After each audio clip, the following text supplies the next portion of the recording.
الحمد لله رب العالمين، نحمده ونستعينه ونستغفره، ونعوذ بالله من شرور أنفسنا ومن سيئات أعمالنا. من يهد الله فهو المهتد، ومن يضلل فلا هادي له. وأشهد أن لا إله إلا الله وحده لا شريك له، له الملك وله الحمد، يحيي ويميت وهو على كل شيء قدير. وأشهد أن سيدنا وحبيبنا محمدا صلى الله عليه وسلم عبده ورسوله. اللهم صل وسلم وزد وبارك عليه وعلى آله وأصحابه وعلى كل من اهتدى بهديه واستنى بسنته وسار على طريقته واقتفى أثره واتبع منهجه إلى يوم الدين. أما بعد، أحبتي في الله،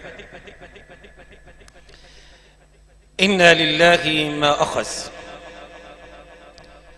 وله ما أعطى، وكل شيء عنده بأجل مسمى، فلتصبر ولتحتسب. وصية من رسول الله صلى الله عليه وسلم يبين لنا فيها حقيقة الحياة الدنيا وقيمتها. وحقيقة الحياة الدنيا وقيمتها بينها الله تبارك وتعالى في كثير من آياته وعلمنا إياها. فقال في حقيقة الدنيا: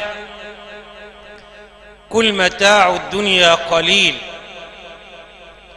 وبين حقيقة الآخرة: والآخرة خير لمن اتقى ولا تظلمون فتيلا.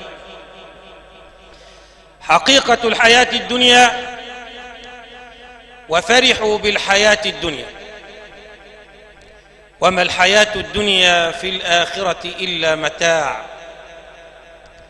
حقيقة الحياة الدنيا: وما هذه الحياة الدنيا إلا لهو ولعب، وإن الآخرة لهي الحيوان لو كانوا يعلمون. حقيقتها: المال والبنون زينة الحياة الدنيا، والباقيات الصالحات خير عند ربك ثوابا وخير أملا. حقيقة الدنيا: بل تؤثرون الحياة الدنيا والآخرة خير وأبقى. يبين الله تبارك وتعالى لنا في كثير من الآيات حقيقة الدنيا وحقيقة الآخرة، وعلى المرء أن يختار. على المرء أن يختار.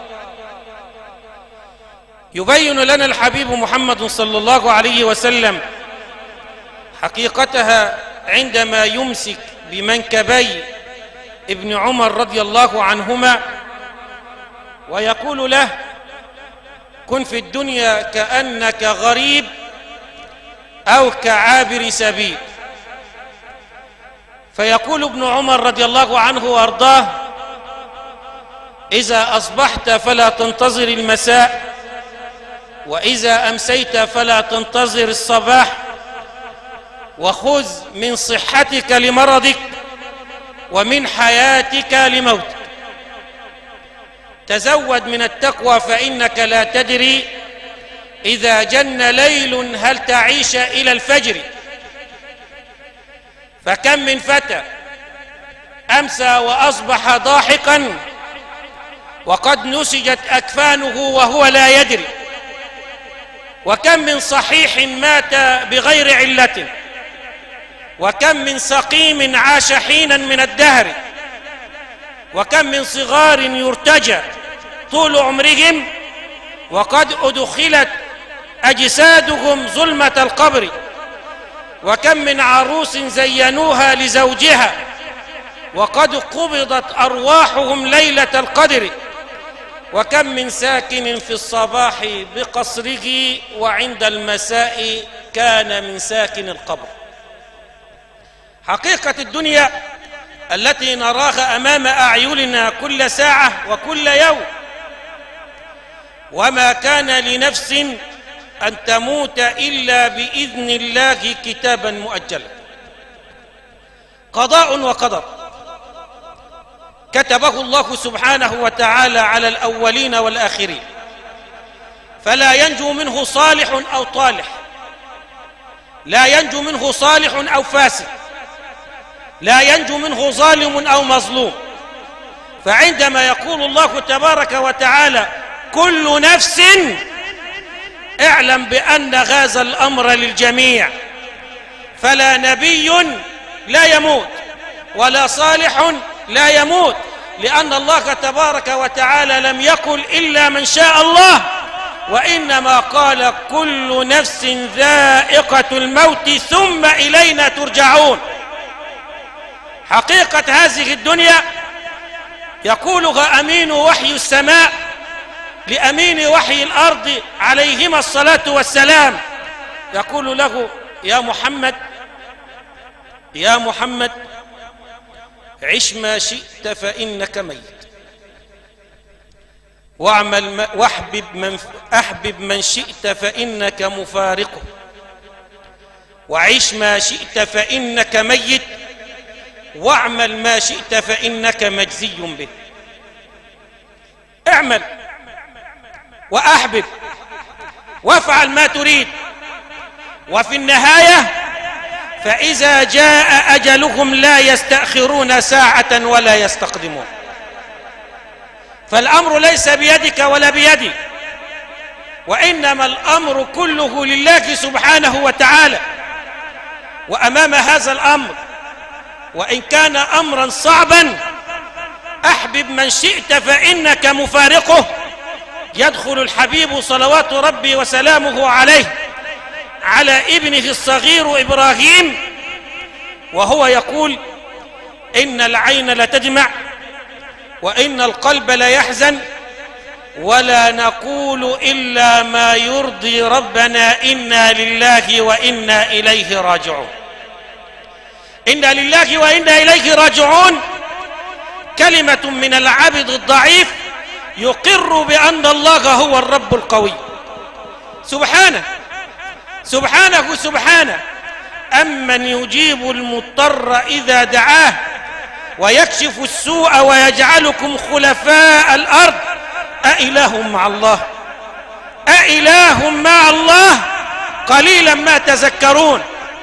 سبحانه سبحانه، قوة كل ضعيف وغنى كل فقير وملجأ كل مفزوع ومكروه.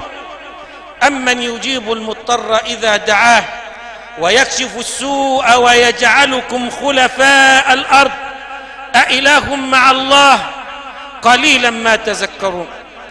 حقيقة هذه الدنيا كما أخبر عنها مؤمن آل فرعون، فنادى قومه فقال لهم يا قوم إنما هذه الحياة الدنيا متاع وإن الآخرة هي دار القرار. من عمل سيئة فلا يجزى إلا مثلها ومن عمل صالحا من ذكر أو أنثى وهو مؤمن فأولئك يدخلون الجنة يرزقون فيها بغير حساب. متاع قليل كما قال جل وعلا كل متاع الدنيا قليل والآخرة خير لمن اتقى ولا تظلمون فتيلا. لو تأملت لسان حالك حينما يحملوك إلى قبرك وكأن لسان حالك ينادي عليك يا ابن آدم يا ابن آدم أين لسانك الفصيح ما أسكتك؟ يا ابن آدم أين قوتك التي تفتخر بها ما أضعفك؟ يا ابن آدم أقتلت الدنيا أم الدنيا قتلتك؟ أجمعت الدنيا أم الدنيا جمعتك؟ يا ابن آدم تخرج من بيتك الآن فلا ترجع إليه أبد الآباد. يا ابن آدم ماذا تزودت من النور لهذا الخراب؟ وماذا تزودت من الهدى لهذا الأمر؟ يا ابن آدم، ماذا تزودت؟ ماذا فعلت؟ سيدفنوك ويتركوك، والله لو بقوا معك ما نفعوك، وستبقى بين يدي الحي الذي لا يموت. حمدت من لم يوجد بالصبر إلا هو، وبالرضا والقضى لي وفق الله، وقلت للنفس قولا ليس تأباه: يا نفس صبرا على ما قدر الله، وسلمي تسلمي فالحاكم الله. لا ينبغي في القضاء هم ولا حزن، فبينما بان ضر وهو منتفع، وكلما منه ضاق الصدر مندفع. يا صاحب الهم إن الهم منفرج، أبشر بخير فإن الفارج الله. ما شاء ربك يعطي من مآربه، من يرتجي نال خيرا من مطالبك، ومن يئس عاش دهرا في نحائبك. لا تيأسن فإن الصانع الله. يا من تماديت في حزن وفي كمد، إن كنت تبغي دوام العيش في رغد، لا تركنن إلى خل ولا ولد. والله ما لك غير الله من سند، فحسبك الله في كل لك الله. بشرى أخي رحمة الغفار واسعة، دنيا وأخرى لمن تقواه صادقة. وإن أصابتك في الأزمان حادثة، فقل بقلب سليم حسبي الله. لا نملك في هذا المقام إلا أن نتوجه إلى ربنا سبحانه وتعالى، وندعو لأختنا التي رحلت عنا، ونقول: اللهم اغفر لها وارحمها وعافها واعف عنها وتجاوز عما كان منها. اللهم أبدلها دارا خيرا من دارها، وأهلا خيرا من أهلها. اللهم اجعل قبرها روضة من رياض الجنة. اللهم اجعل قبرها روضة من رياض الجنة. اللهم شفع فيها نبيك محمد صلى الله عليه وسلم، واحشرها في زمرة النبيين والصديقين والشهداء. اللهم يمن كتابها ويسر حسابها، واجعل الجنة مأواها ومستقرها بفضلك وكرمك يا أكرم الأكرمين ويا أرحم الراحمين. اللهم ارحم موتانا وموتى المسلمين. اللهم ارحم موتانا وموتى المسلمين. اللهم ارحم موتانا وموتى المسلمين. ربنا اغفر لنا ولوالدينا وللمؤمنين يوم يقوم الحساب.